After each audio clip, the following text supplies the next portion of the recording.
Salam alaikum wa rahmatullahi ta'ala wa barakatuh. Donc dans la suite de la vidéo précédente, je vais revenir un peu sur l'exemple que nous avons traité, qui consiste à regarder de près la configuration suivante: deux milieux semi-infinis qui sont en jonction x égale 0, un premier milieu fluide de masse volumique ρ1 et de vitesse v1, un second fluide ρ2 v2. Semi-infini, quand on dit semi-infini, cela suppose que le milieu a une seule frontière en x égale 0. Il n'a pas de frontière, le premier milieu est semi-infini, donc il n'a pas de frontière de ce côté-là. Le second milieu aussi. Donc nous avons une onde incidente et réfléchie en x égale 0, et une onde transmise à travers la surface, l'interface x égale 0. Si on écrit les expressions des amplitudes de pression, on suppose connaître la pression dans le milieu 1 et dans le milieu 2. La pression dans le milieu 1 en onde plane sinusoïdale s'écrit sous cette forme-là.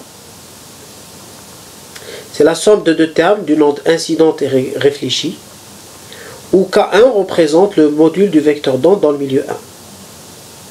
Dans le deuxième milieu, nous avons une onde transmise dans le module du vecteur d'onde et K2 qui est égal, donc K2 est égal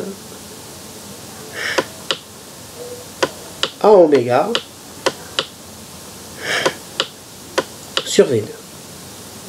Alors comment déduire les vitesses des particules à partir de la pression?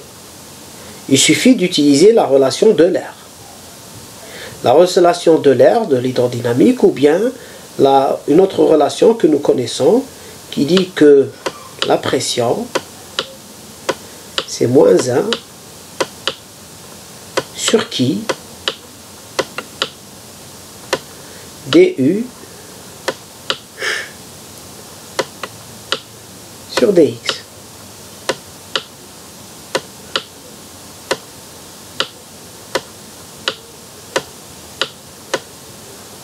Du sur dx. Donc voilà, nous avons ça.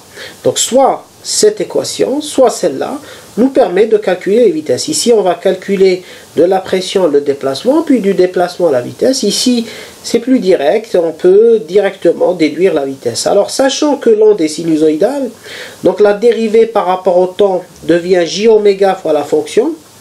Donc, j'obtiens dp sur dx plus ρ j oméga u point égale 0. Et donc, dp sur dx égale à moins j oméga ρ fois u point. À partir de là, U point, c'est moins 1, donc sur J oméga ρ fois dP sur dx. Donc ça veut dire, je prends l'expression de la pression, je dérive par rapport à x, et je divise par, je multiplie par ce facteur-là. Donc on obtient directement U point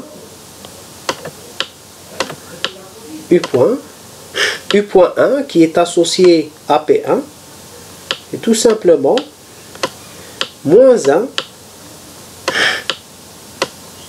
sur J oméga, puisque je suis dans le milieu 1, donc ça sera la masse volumique 1 du milieu 1, fois exponentielle J oméga t,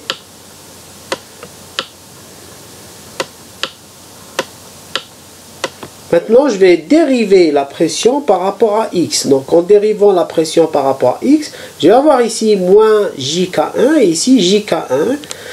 Et donc on obtiendra moins jk1, jk1. On peut sortir jk1 en facteur. On aura donc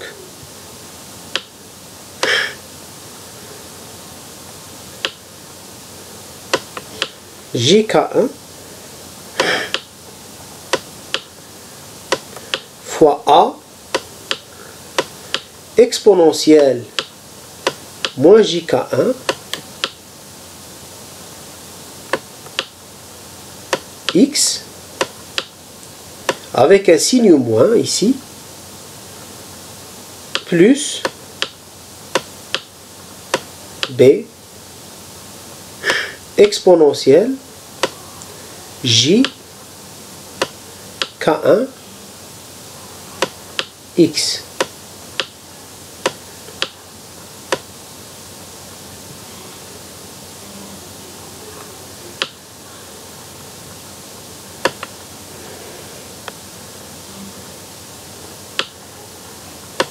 Voilà, donc je vais... N'oublions pas le signe moins ici.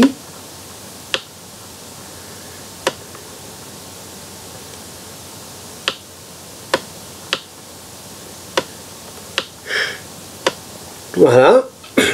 Ce qui donne en fait, je sors le moins avec ce moins là et j'obtiens, et JK1, donc j'obtiens J est simplifié avec J, donc j'écris comme ça, J est simplifié ici, K1 sur oméga c'est 1 sur V1, donc on obtient 1 sur ρ1 V1, 1 sur ρ1 V1, exponentielle J oméga T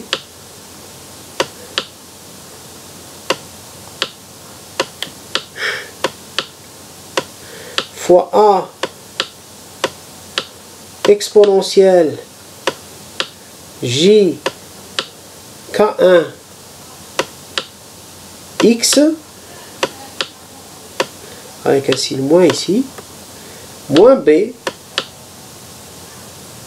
exponentielle J K1 X. Voilà. Donc voilà ce que ça donne. Et on a toujours ça. L'onde progressive. Alors pour passer de la pression progressive vers la vitesse progressive, il suffit de diviser par ρ1V1. Pour passer de la pression régressive vers la vitesse régressive, je divise par moins ρV. Il y a un signe moins. Donc voilà, pour même travail ici pour P2, je trouve U2 points. Donc je trouve cette expression. Et finalement, nous obtenons ces expressions-là.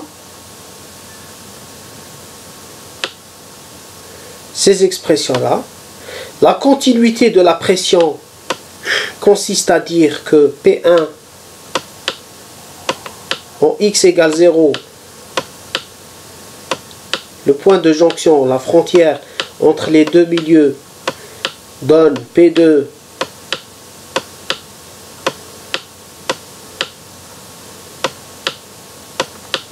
de 0T.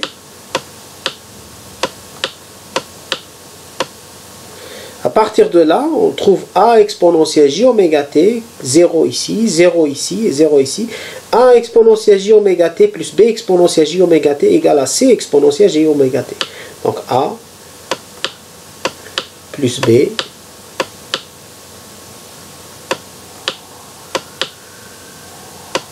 égale C. Première équation. Deuxième équation.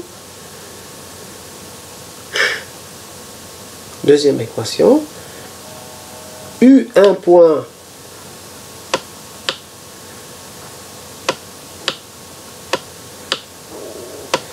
de 0 T égale à U2 point continuité des vitesses.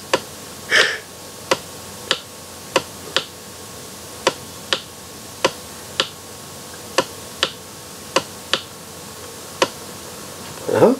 Ce qui donne 1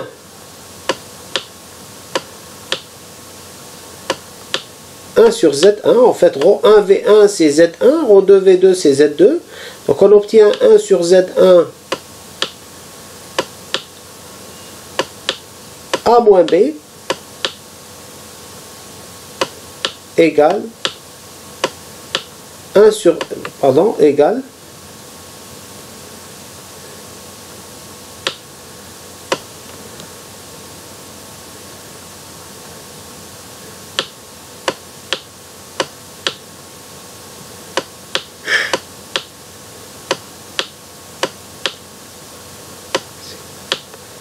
Alors à partir de ces équations, il suffit de diviser ici, je divise par A, les deux membres de mon équation, je divise par A,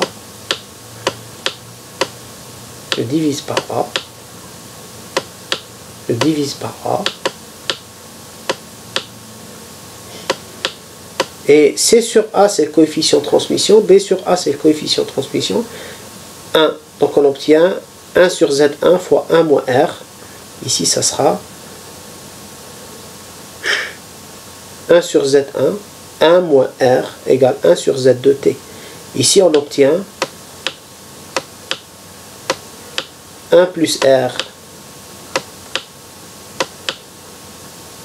égale à T.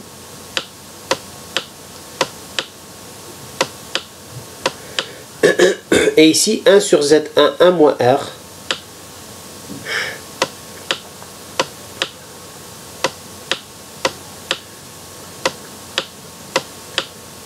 Moins R égale, qui est égal à 1 sur Z2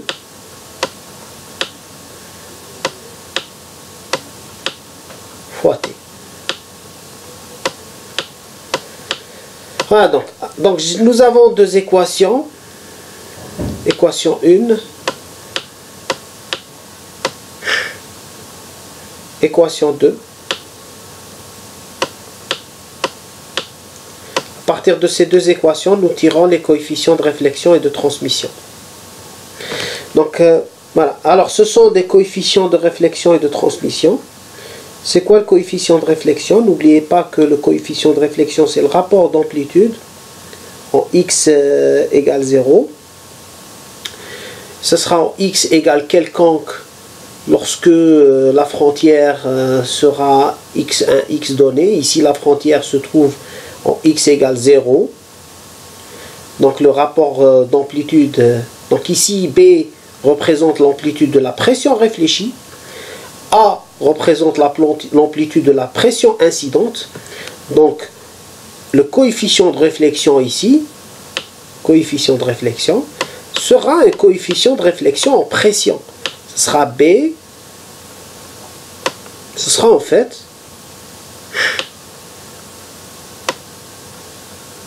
tout simplement pression réfléchie en 0T divisé par la pression incidente en 0T, ici en 0 parce que la jonction, la frontière se trouve être en x égale 0 et on obtient B sur A. Dans le cas d'un x quelconque, on obtiendra des exponentielles ici. Donc ici la même chose pour le coefficient de transmission. Le coefficient de transmission, pour le coefficient de transmission, on aura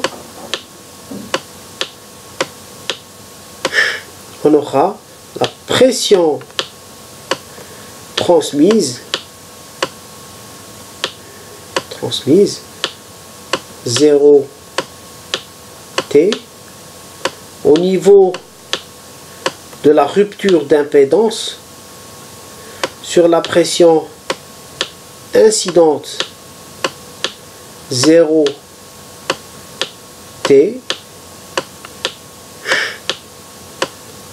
et qui est égal à C sur A. Dans ce cas-là, dans le cas de notre exemple. Donc ce coefficient de réflexion qu'on trouve, ce sont les coefficients de réflexion en pression. Alors comment déterminer les coefficients de réflexion en intensité ou bien en amplitude de vitesse? Ben, tout simplement, il y a une relation entre les pressions. Regardez ce qui se passe. C'est que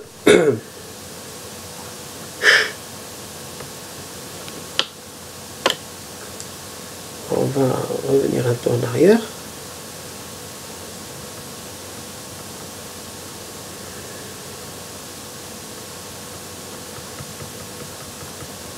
Un peu en arrière. Voilà, ici j'ai besoin de ces équations là.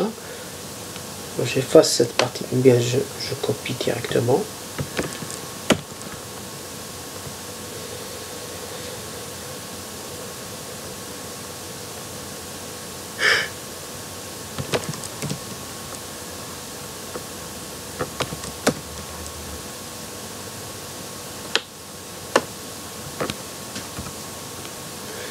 Donc ici, si on regarde de près, quel est le coefficient de réflexion en vitesse de particules? C'est tout simplement la vitesse de particules de l'onde réfléchie, 0 t, divisé par la vitesse de particules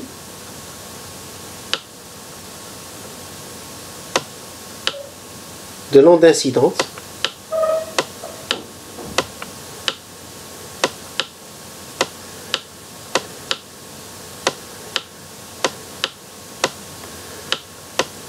l'onde incidente. Alors ça, c'est la vitesse de particules de l'onde incidente. Celle-là, c'est la vitesse de particules de l'onde réfléchie. N'oubliez pas le terme Z1. Celle-là, c'est la transmise, la vitesse de particules transmise. Donc, le coefficient de transmission. Alors, il faut savoir, qu'est-ce que ça donne? Ça donne, si je divise ça par ça en x égale 0, on trouve moins b sur a. Et que représente ce moins b sur a? En réalité, ce moins b sur a représente moins le coefficient de réflexion en pression. Hein, B sur A étant le coefficient de réflexion en pression. Et nous avons trouvé que le coefficient de réflexion en pression, avec les deux équations, en pression, ce n'est autre que Z2, la différence des amplitudes, amplitude Z2 moins Z1, sur la somme.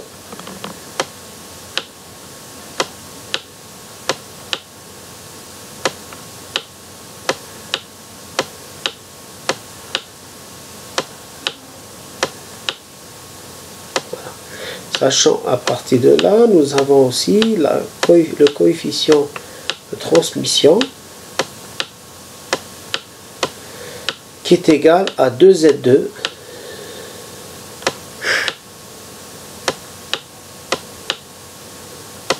sur la somme des impédances.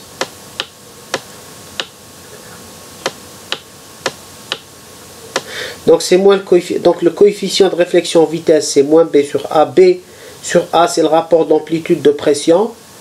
C'est Z2 moins Z1 sur Z1 plus Z2. C'est moins RP donc. Le coefficient de transmission, donc on déduit directement à partir de coefficient de réflexion en pression, le coefficient de réflexion en vitesse. De la même manière, je le fais pour le coefficient de transmission en vitesse. On regarde, ce sera quoi en fait? Faites attention, transmission, donc ça sera l'onde transmise divisé par l'onde incidente. Et pour l'onde transmise, ce sera C sur Z2 divisé par A sur Z1. Donc j'aurai Z1 sur Z2, si on fait la division correctement, plutôt, je vais reprendre un peu, ça sera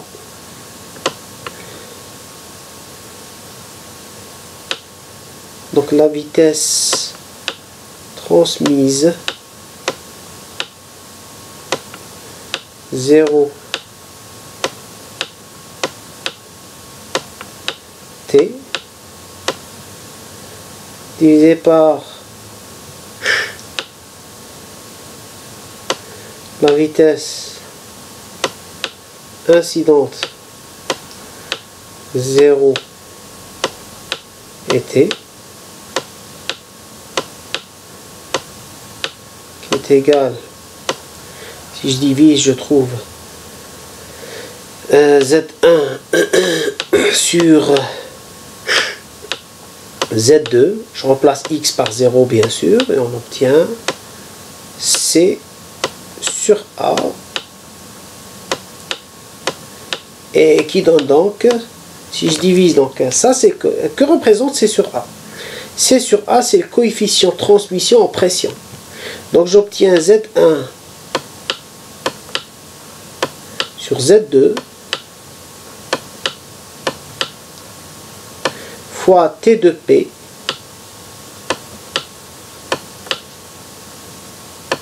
et qui donne directement Alors je simplifie, j'aurai 2Z1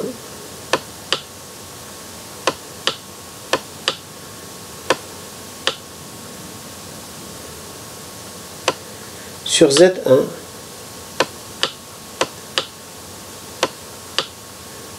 plus Z2. Voilà. Voilà donc je trouve pour les puissances. Alors pour les puissances, il ne faut pas oublier que la puissance que je vais noter comme ça, je vais utiliser une autre couleur pour ne pas confondre avec la pression. La puissance de l'onde, c'est P0, hein, c'est P0 carré sur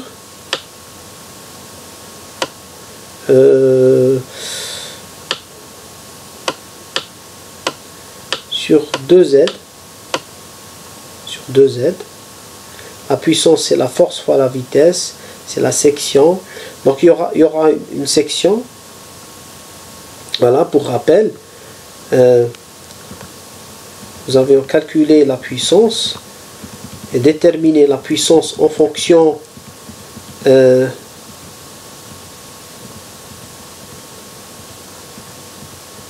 voilà, j'y arrive. Voilà, plutôt, voilà. Donc, en puissance ou bien en intensité. Donc, la puissance, il y a la section, n'est-ce pas? Il y a la section. En intensité, il n'y a pas la section. Donc, c'est P au carré divisé par 2ZC. Ça, c'est la puissance, l'intensité moyenne. Donc, si on veut calculer directement à partir des intensités, coefficient de réflexion en intensité par exemple, je vais dire l'intensité moyenne, hein, je vais noter l'intensité moyenne, ou l'écrire comme ça, les intensités moyennes, qu'on peut calculer aussi.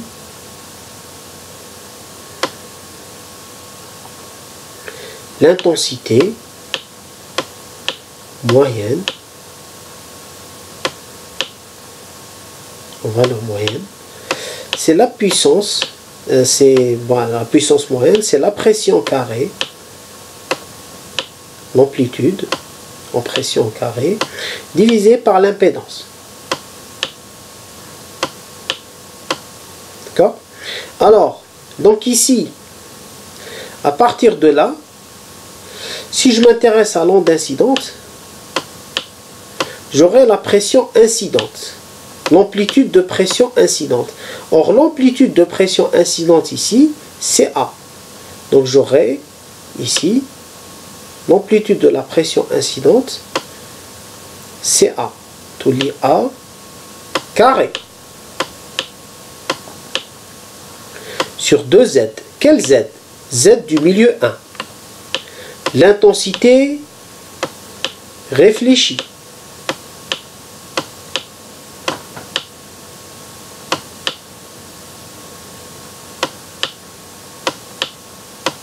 C'est B carré. C'est l'amplitude de la pression réfléchie au carré divisé par 2 fois l'impédance du milieu. L'onde réfléchie se propage dans le milieu 1 d'impédance Z1. Maintenant, l'intensité moyenne transmise. L'intensité moyenne transmise, c'est C au carré.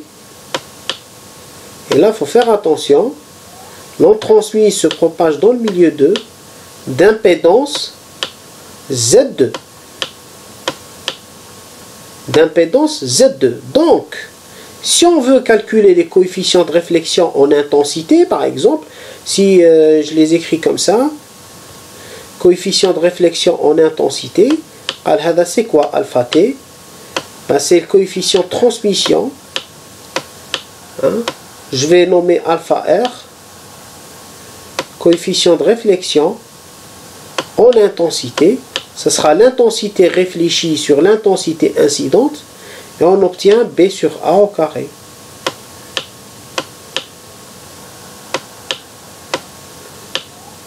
B carré sur A carré. Et c'est tout simplement le coefficient de réflexion en pression. Puisque B sur A c'est le coefficient de réflexion en pression. Et là c'est au carré. Pour le coefficient de transmission en intensité, donc il suffit de diviser I transmise par I incidente en valeur moyenne. Et on aura, donc ça donnera Z1 sur Z2, Z1 sur Z2, C sur A carré, et qui donne tout simplement au carré, et qui donne tout simplement, alors C sur A au carré c'est le coefficient de transmission en pression au carré, donc on obtient Z2 plutôt Z1 sur Z2